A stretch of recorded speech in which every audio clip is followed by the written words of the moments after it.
The Assembly will hear an address.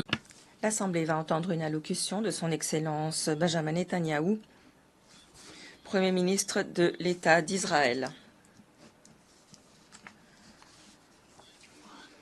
Je prie le protocole de bien vouloir accompagner son Excellence et je l'invite à prendre la parole devant l'Assemblée.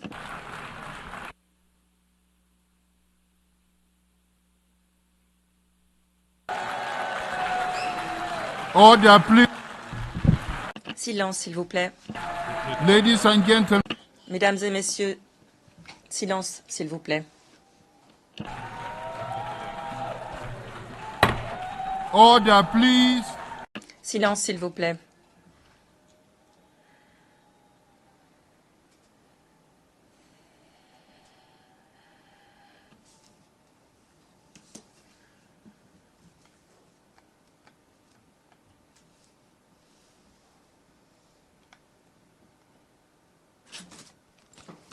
Mr. President.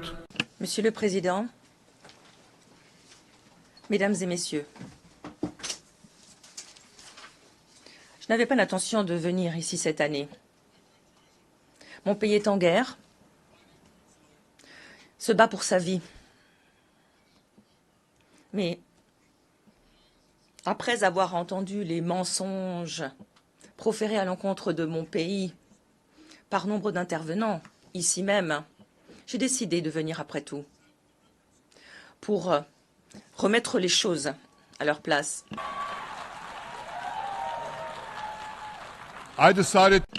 J'ai décidé de venir pour parler au nom de mon peuple, pour parler au nom de mon pays, pour parler au nom de la vérité. Et voilà la vérité. Israël veut la paix. Israël appelle la paix. Israël a déjà fait la paix et refera la paix.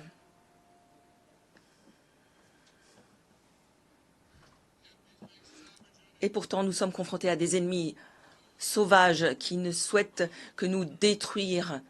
Nous devons nous défendre contre ces assassins sauvages.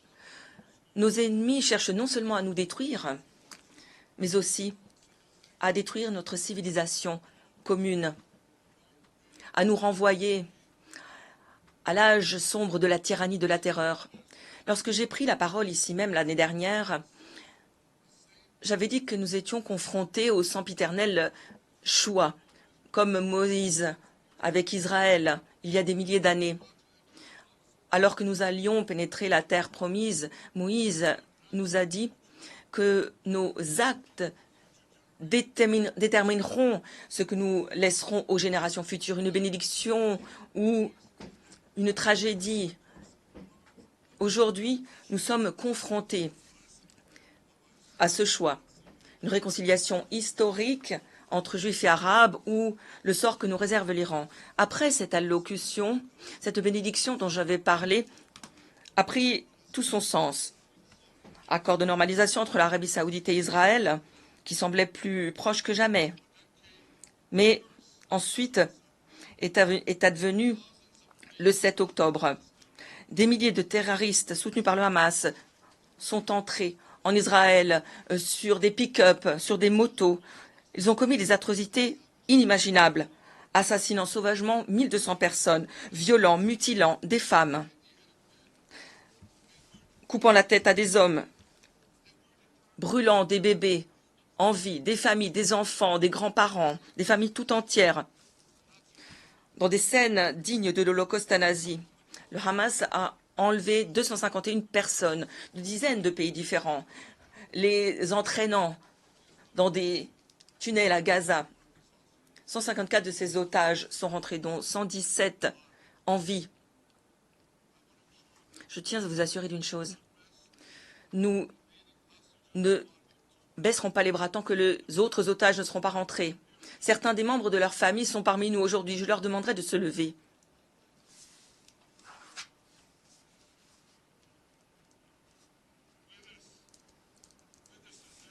Nous avons Elise Tivi avec nous, dont le fil Idan a été enlevé lors d'un festival de musique.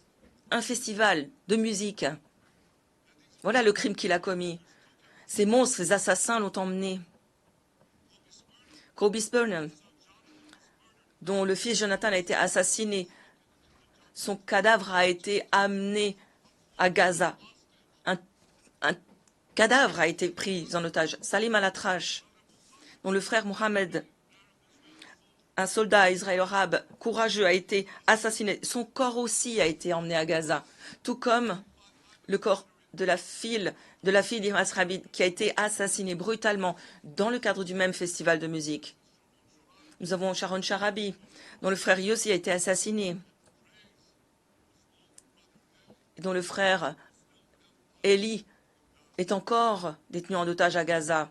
Nous avons aussi avec nous Izar Liftish, d'un kibbutz qui a été réduit à néant par ces terroristes. Heureusement, nous avons obtenu la libération de sa mère, mais son père a été perdu de vue. Il se trouve encore sous terre, quelque part, entre les mains du Hamas. Je puis vous assurer que nous vous ramènerons vos proches. Nous ne baisserons pas les bras tant que nous n'aurons pas accompli cette mission sainte.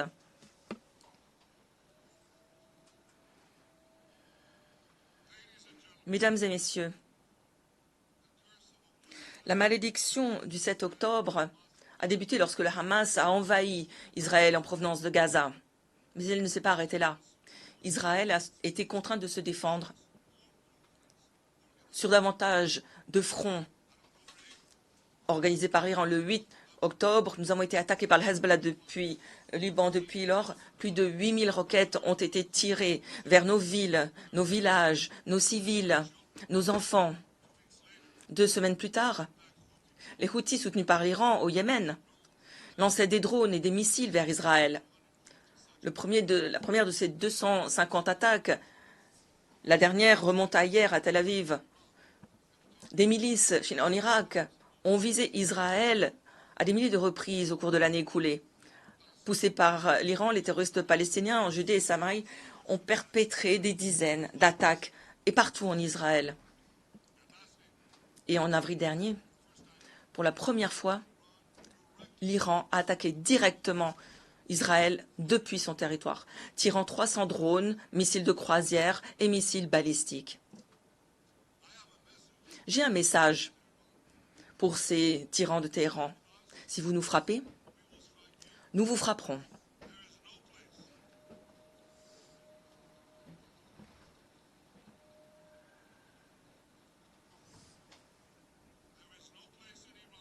En Iran, il n'y a aucun endroit que nous ne pourrons pas atteindre grâce à nos armes de longue portée. Et il en va de même du reste du Moyen-Orient. Loin d'être des agneaux menés à l'abattage, nos soldats se sont battus avec courage au sacrifice de leur vie. Et j'ai là un autre message à porter ici en cette assemblée et au reste du monde. Nous sommes en train de gagner.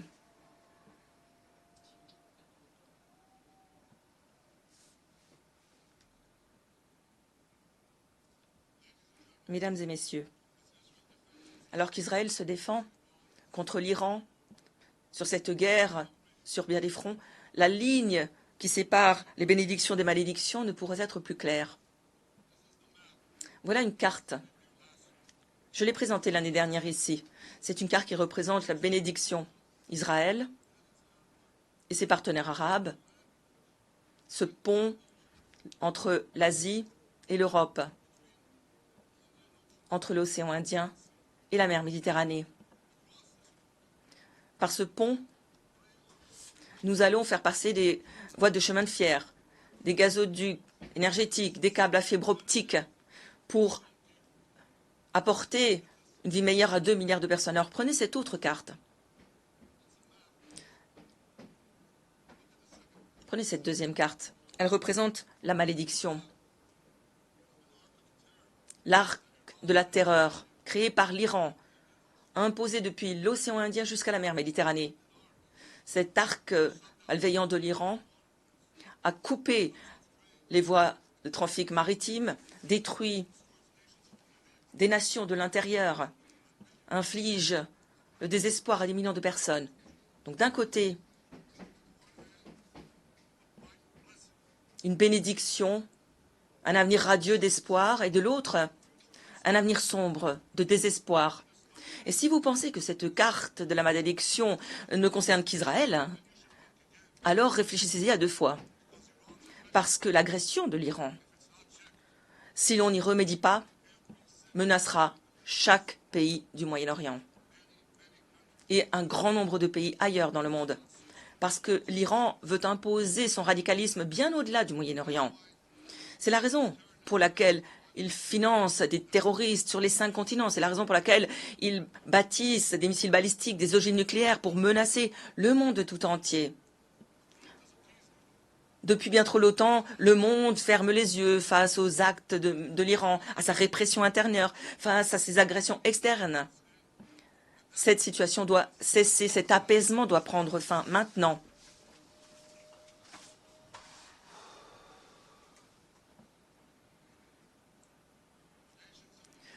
Nations du monde, vous devriez tous soutenir le peuple courageux d'Iran qui veut se libérer de ce régime du mal. Les gouvernements responsables devraient non seulement soutenir Israël dans sa lutte contre l'agression de l'Iran, mais devraient rejoindre les rangs d'Israël, rejoindre Israël pour mettre un terme au programme nucléaire iranien. Ici même, au Conseil de sécurité, nous allons, dans quelques mois, débattre. Je demande au Conseil de sécurité de renforcer les sanctions contre l'Iran, parce que nous devons mettre tout en œuvre, tout ce qui est en notre pouvoir doit être fait pour que l'Iran n'obtienne jamais d'armes nucléaires.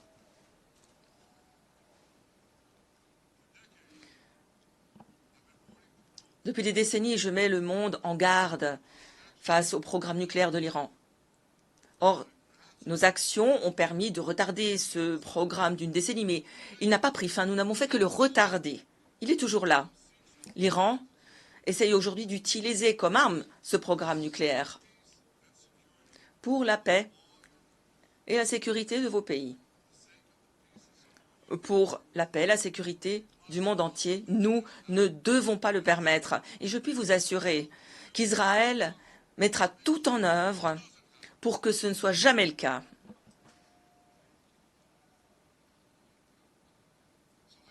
Mesdames et messieurs, la question qui se pose à nous est donc très simple. De ces deux cartes que je vous ai montrées, laquelle façonnera notre avenir? La bénédiction de la paix et de la prospérité pour Israël, nos partenaires arabes et le reste du monde? Ou la malédiction dans laquelle l'Iran, ses agents veulent nous plonger dans le chaos partout? Israël a déjà fait son choix. Nous avons décidé d'opter pour la bénédiction. Nous sommes en train de bâtir un partenariat pour la paix avec nos voisins arabes, tout en luttant contre les forces de la terreur qui menacent cette paix. Depuis près d'une année, les hommes et femmes courageux des forces de défense israéliennes répriment systématiquement l'armée du terreur du Hamas qui dominait Gaza. Le 7 octobre, jour de l'invasion d'Israël, cette armée de la terreur comptait plusieurs milliers de terroristes, avec quelques 15 000 roquettes, 350 000 terratones, un réseau souterrain plus vaste que le métro de New York qu'ils utilisaient pour semer le chaos sous terre et sur terre une année plus tard. Les forces de défense israéliennes ont tué ou capturé plus de la moitié de ces terroristes, détruisant plus de 90% de leur arsenal de roquettes, éliminant des pans importants de ce réseau de tunnels souterrains. Des opérations militaires importantes ont été menées pour cela. Et dans le cadre de ces opérations, nous avons détruit près de la moitié, je me reprends, près de la totalité des bataillons de la terreur du Hamas, 23 sur 24. Pour parachever cette victoire, aujourd'hui, nous mettons l'accent sur les capacités de combat qui restent au Hamas. Nous tuons les commandants restants, détruisons les infrastructures terroristes encore en place. Et tout cela, je le répète, en gardant à l'esprit notre mission sacrée, ramener les otages à la maison. Nous ne cesserons pas tant que cette mission ne sera pas accomplie. Mesdames et messieurs, même avec le Hamas, dont les capacités militaires ont été considérablement réduites, les terroristes continuent d'exercer un certain pouvoir au Gaza, en volant la nourriture que nous avons permis d'acheminer à Gaza. Le Hamas vole ses denrées alimentaires, fait flamber les prix, se remplit les poches grâce à l'argent pris à sa population par extorsion. Il vole cette nourriture, puis la revendent à des prix exorbitants. Voilà comment ils se maintiennent au pouvoir. Cela aussi doit prendre fin, et nous nous y efforçons. La raison est simple. Si le Hamas reste au pouvoir, il va resserrer ses forces, se réarmer, attaquer Israël encore, encore et encore, comme il a promis de le faire. Donc le Hamas doit disparaître.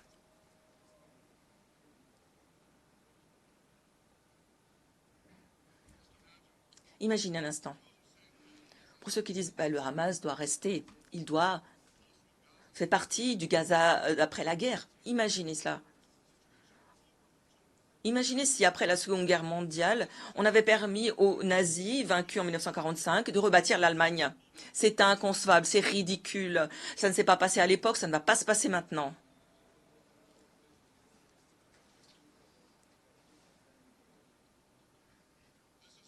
C'est la raison pour laquelle Israël rejettera toute possibilité d'offrir une place au Hamas de l'après-guerre.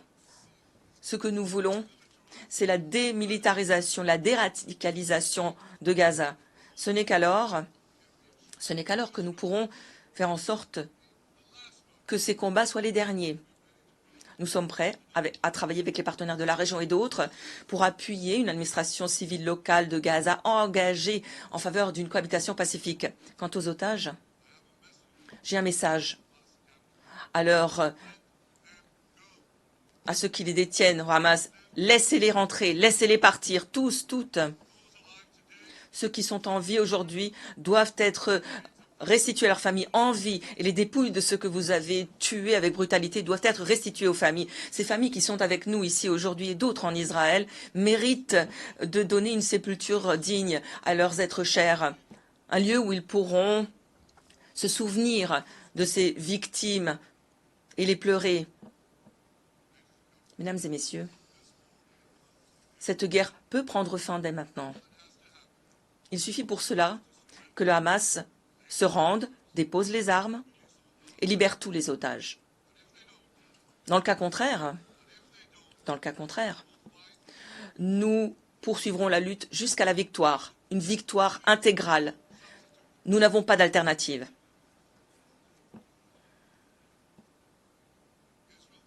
Israël doit aussi vaincre le Hezbollah au Liban. Le Hezbollah est l'organisation terroriste par excellence dans le monde aujourd'hui. Le Hezbollah a des tentacules sur tous les continents.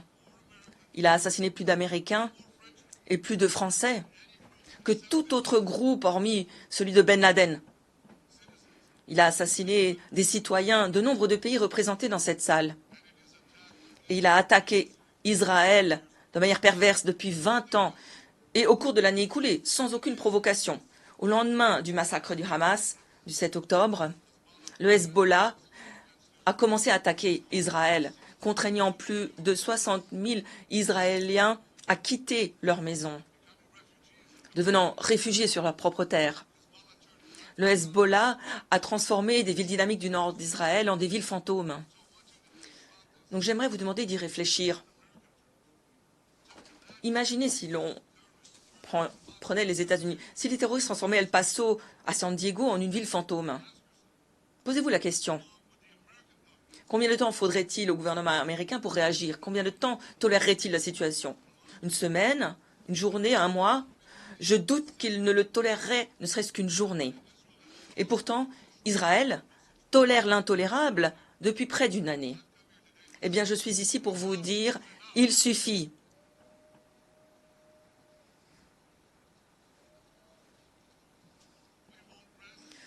Nous ne cesserons pas d'agir tant que nos citoyens ne seront pas rentrés en sécurité dans leur maison. Nous n'accepterons pas qu'une armée terroriste à notre frontière puisse mener un autre massacre du type du 7 octobre. Pendant 18 ans, le Hezbollah a refusé de manière éhontée d'appliquer la résolution 1701 du Conseil de sécurité qui exigeait qu'elle déplace ses forces et les reculs de nos frontières. Au lieu de cela, le Hezbollah s'est rapproché de notre frontière, a creusé des tunnels pour infiltrer nos communautés, a tiré à l'aveugle des milliers de roquettes vers nos villes et nos villages.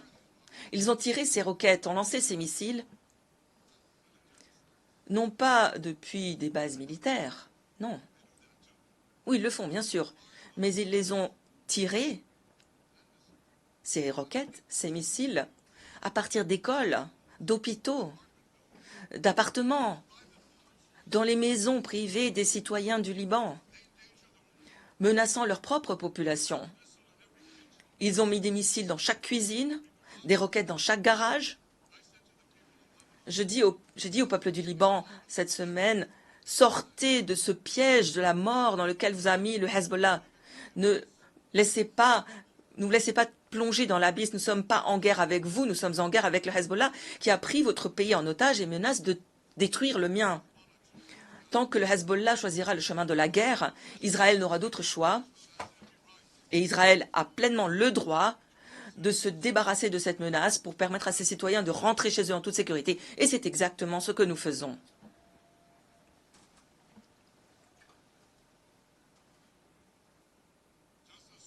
Cette semaine encore, les forces de défense israéliennes ont détruit une partie importante des roquettes du Hezbollah financées avec l'aide de l'Iran depuis 30 ans. Nous avons éliminé des commandants qui avaient sur leurs mains du sang israélien, américain, français. Et puis, nous avons éliminé leurs remplaçants et les remplaçants de leurs remplaçants. Et nous continuerons d'éliminer le Hezbollah tant que tous nos objectifs n'auront pas été atteints.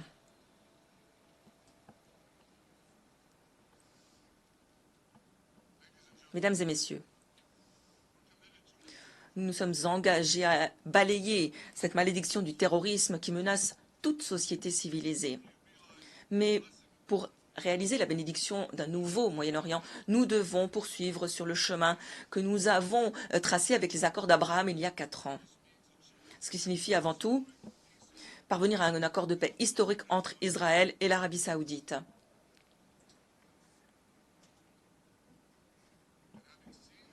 Ayant été témoin des bénédictions que nous avons déjà apportées avec les accords d'Abraham, les millions d'Israéliens qui ont pu faire l'aller-retour au travers de la péninsule arabique, volant au-dessus de l'Arabie saoudite, des pays du Golfe, le commerce, le tourisme, les co-entreprises, la paix. Je vous le dis, cette paix avec l'Arabie saoudite serait source de bénédictions remarquables. Elle doperait la sécurité et l'économie de nos deux pays. Elle doperait le tourisme, le commerce dans toute la région. Elle contribuerait à transformer le Moyen-Orient, à en faire un nouveau pôle d'activité. Nos pays pourraient coopérer dans le domaine de l'énergie, de l'eau, de l'agriculture, de l'intelligence artificielle et dans bien d'autres domaines. Une telle paix, j'en suis certain, serait un moment charnière pour l'histoire. Elle permettrait de faire advenir une réconciliation historique entre le monde arabe et Israël, entre l'islam et le judaïsme, entre la Mecque et Jérusalem.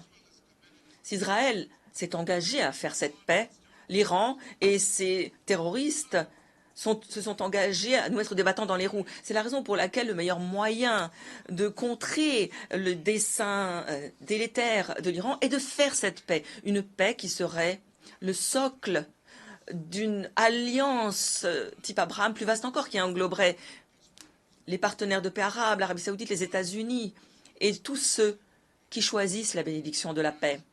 Elle permettrait de faire avancer la sécurité et la prospérité partout au Moyen-Orient, d'offrir au reste du monde aussi bien des avantages avec l'appui et sous la l'aide des États-Unis. Je pense que cette vision peut se concrétiser et bien plus tôt que l'on le pense. En tant que Premier ministre d'Israël, je ferai tout ce qui est en mon pouvoir pour que cet objectif soit atteint. Il s'agit d'une opportunité que nous ne devons pas laisser passer.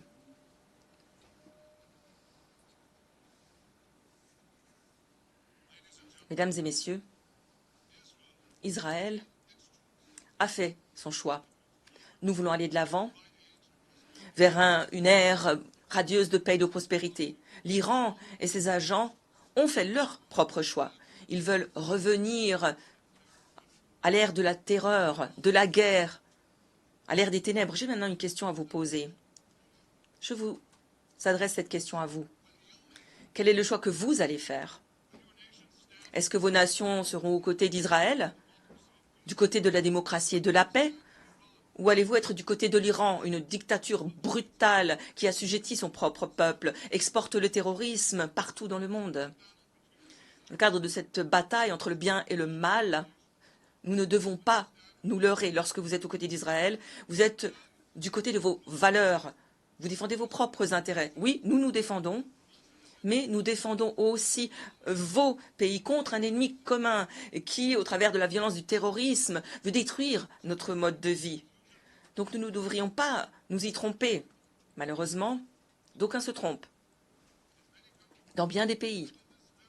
Et dans cette assemblée même, comme je viens de l'entendre. Le bien est présenté comme le mal est présenté comme le bien. Nous constatons une légère confusion lorsque l'Israël est accusé à tort de génocide alors que nous faisons que nous défendre contre des ennemis qui essaient de commettre un génocide à l'encontre de notre peuple. Nous le voyons aussi lorsque Israël est accusé de manière absurde par le procureur de la CPI d'affamer délibérément les Palestiniens à Gaza. Quelle absurdité! Nous avons contribué à acheminer 700 000 tonnes de denrées alimentaires à Gaza. Plus de 3 000 calories par jour pour chaque femme, homme et enfant de Gaza. Nous constatons aussi une confusion lorsque on accuse à tort Israël de cibler délibérément les civils. Nous ne voulons qu'aucun civil innocent mort. C'est toujours une tragédie. C'est la raison pour laquelle nous faisons tout pour minimiser les victimes civiles. Même lorsque nos ennemis les utilisent comme boucliers humains, aucune armée n'a fait ce qu'Israël fait. Afin de réduire au minimum les victimes civiles, nous envoyons des messages, des textos, nous appelons pour faire en sorte que les civils palestiniens se mettent à l'abri. Nous mettons tout en œuvre pour atteindre cet objectif. Nous constatons une autre confusion importante lorsque les autoproclamés progressistes manifestent contre la démocratie israélienne. Est-ce qu'ils ne se rendent pas compte qu'ils appuient ici les terroristes de Téhéran, de Gaza, ceux qui assassinent des femmes, des manifestants, des femmes parce qu'elles ne se couvrent pas les cheveux? Selon les services de renseignement américains, l'Iran alimente, finance bien des manifestants, peut-être certains d'ailleurs, qui se trouvent en dehors même de ce bâtiment alors que je vous parle. Mesdames et messieurs, le roi Salomon, qui a régné sur notre capitale, Israël, il y a 3000 ans, avait dit une chose.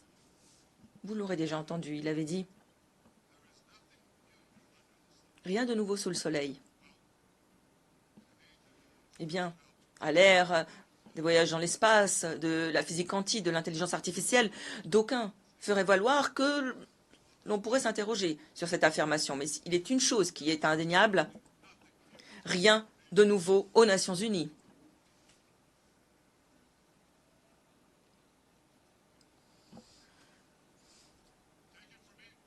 Croyez-moi, la première fois que j'ai pris la parole à cette tribune en tant qu'ambassadeur d'Israël aux Nations Unies, c'était en 1994, il y a 40 ans exactement. Dans mon premier discours, ici je pense d'ailleurs que la tribune est la même, lors du premier discours que j'ai prononcé ici, je me suis dit contre la proposition d'écarter Israël de cet organe. 40 ans plus tard, je me retrouve à devoir défendre Israël contre ce même objectif ridicule. Qui mène la charge aujourd'hui? Non pas le Hamas, mais Abbas, le président de l'autorité palestinienne Mahmoud Abbas, l'homme qui affirme vouloir la paix avec Israël et qui pourtant refuse de condamner le massacre abominable du 7 octobre. Il continue de payer des centaines de millions aux terroristes qui ont tué. Plus vous tuez, plus vous encaissez. Et il continue sa guerre diplomatique contre le droit d'Israël à exister, contre le droit d'Israël de se défendre, ce qui revient au même. C'est parce que si vous ne pouvez pas vous défendre, vous ne pouvez pas exister. En tout cas, pas chez nous. Peut-être pas non plus dans vos régions. À cette tribune, il y a 40 ans, je disais aux parrains de cette ridicule résolution qui visait à expulser Israël, je leur disais, laissez votre fanatisme à la porte de cette salle. Aujourd'hui, je dis au président Abbas et à chacun d'entre vous qui pourrait éhontément appuyer cette résolution, laissez votre fanatisme en dehors de cette salle. Pointer le seul État juif reste une tâche morale sur les Nations Unies. Cette organisation est devenue ainsi méprisable aux yeux des populations partout, mais pour les Palestiniens, cette maison de la ténèbre, ils savent que dans le cadre de ce déferlement d'antisémitisme, la grande majorité veut diaboliser l'État juif. Dans le cadre de cette société plongée dans l'antisémitisme, toute allégation ridicule est soutenue par une majorité de personnes. Cette dernière décennie, davantage de résolutions ont été adoptées contre Israël, ici même, à l'Assemblée générale des Nations unies, que contre le reste du monde. Plus de 2 fois plus de résolutions contre Israël depuis 2014. Cet organe a condamné Israël 174 fois et les restes des pays du monde ont été condamnés à 73 reprises. Plus de 100 condamnations supplémentaires pour l'État juif.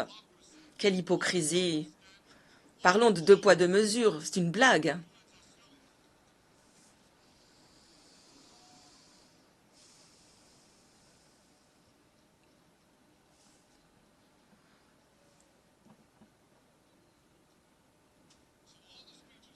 Tous les discours que vous avez entendus aujourd'hui, toute cette hostilité à destination d'Israël cette année, ça ne concerne pas Gaza, ça concerne Israël. Ça a toujours été Israël le problème. L'existence même d'Israël. Et je vous le dis, tant que l'État juif ne sera pas traité comme les autres nations, tant que cette volée d'antisémitisme ne cessera pas, l'ONU sera considérée par les justes partout que ni plus ni moins que comme une farce. Étant donné l'antisémitisme qui règne à l'ONU, personne ne devrait être surpris de savoir que le procureur de la CPI, une des institutions des Nations Unies, envisage de délivrer un mandat d'arrêt à mon encontre et contre le ministre de la Défense d'Israël, dirigeant démocratiquement élu de l'État démocratique d'Israël. Le procureur de la CPI s'est hâté à se prononcer, refusant de traiter Israël comme d'autres démocraties sont traitées, en toute indépendance. Comment l'expliquer si ce n'est pas du fait de l'antisémitisme qui règne, mesdames et messieurs? Les réels criminels de guerre ne se trouvent pas en Israël, ils se trouvent en Iran, à Gaza, en Syrie, au Liban, au Yémen. Ceux d'entre vous qui êtes aux côtés de ces criminels de guerre, ceux d'entre vous qui êtes aux côtés du mal contre le bien, aux côtés de la malédiction contre la bénédiction, vous devriez avoir honte.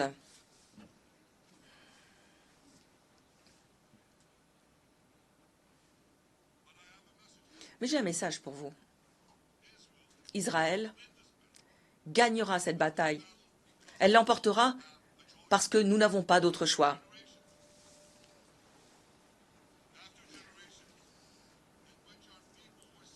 Après des générations en lesquelles nous avons été massacrés sans que personne ne lève le petit doigt pour nous défendre, nous avons à présent un État, une armée courageuse, une armée d'un courage incomparable, et nous nous défendons.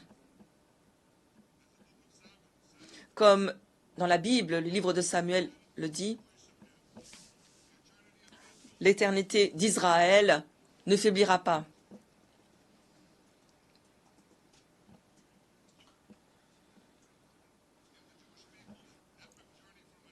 Dans le cadre de ce voyage que nous avons parcouru depuis l'Antiquité jusqu'au temps moderne, cette promesse a toujours été respectée. elle restera vérité jusqu'à la fin des temps.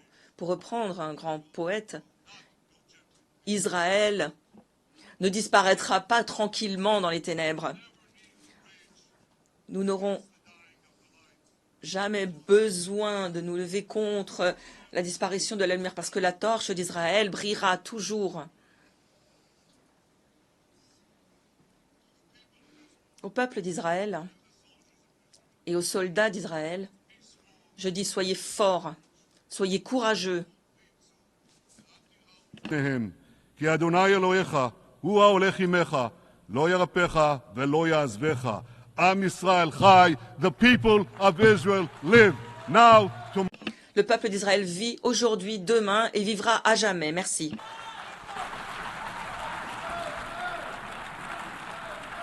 On behalf Au nom de l'Assemblée, je remercie le Premier ministre de l'État d'Israël